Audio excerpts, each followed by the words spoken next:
Before starting the parking meter app, we can turn off the Raspberry Pi's system Bluetooth. Then, we can go ahead and run the parking meter app. Once it's running, we can go into the platform and launch the relevant vehicle emulator. With the emulator open, we'll confirm that the vehicle's ignition is on, since the ignition will later be used to trigger the start of the parking ticket.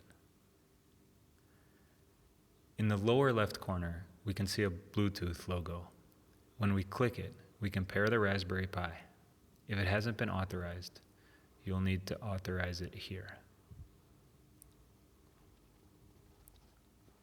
Once it's connected, it will send this "Would you like to park" message to the vehicle's navigation system.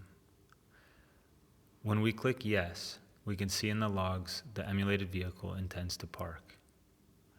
A parking ticket will start as soon as the ignition is turned off. So when we turn the ignition off, we see the parking ticket in the navigation system, and the logs show that the parking ticket is now started. And when we turn the ignition back on, we get a new message asking, "Would you like to end parking?" If we select yes, we'll see another update in the console log showing that the vehicle has finished parking and that the parking ticket state is now ended.